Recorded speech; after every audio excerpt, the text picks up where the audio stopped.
Speaking at the Nigerian Association of Petroleum Explorationists pre-conference workshop in Lagos, Adeyemi Bello, who is also the Chief Executive Officer of First Exploration and Petroleum Development Company, stated that Nigeria must move away from decades of crude exports and focus on retaining value within the local economy. He said Nigeria has long depended on oil exports, sending crude abroad for industrial use by foreign nations. He emphasized that the country must take responsibility for developing its energy resources locally to drive industrial growth rather than rely on foreign market. Adeyemi Bello added that Nigeria must work to increase production to meet its national target of 3 million barrels per day while ensuring sustainability. The NAPE president, Uche, noted that achieving and maintaining this production level would depend on the technical excellence of explorers and the overall performance of the industry.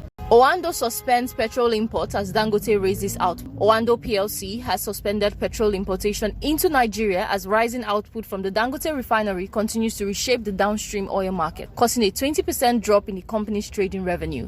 In its half-year and 9 months 2025 financial report, Oando stated that its trading segment faced headwinds due to declining premium motor spirit imports following the increased domestic refining capacity. The company said the development, while positive for Nigeria's energy security and self-sufficiency, exerted pressure on its revenue and group top line. To mitigate the impact, Oando diversified crude offtake sources, optimized trade flows, and expanded into new commodities such as liquefied natural gas. The Dangote refinery, which began production in 2024, now supplies most of Nigeria's petrol and diesel needs from its 650,000 barrels per day capacity, significantly reducing fuel import dependence. Last week, the federal government introduced a 15% impute duty on petrol and diesel to discourage fuel imports and protect local refineries. Analysts said that the new tariff, combined with Dangote's increased output, would gradually push importers out of the market. Food and beverage imports rose to 677.3 billion naira in the first half of 2025,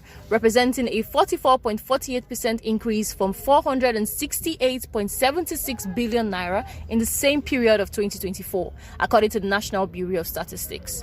Data showed that while imports of primary food and beverages for household consumption surged, processed food and beverage import for households slightly declined by 1.85% from 699.58 billion naira in H1 2024 to 686.81 billion naira in H1 2025.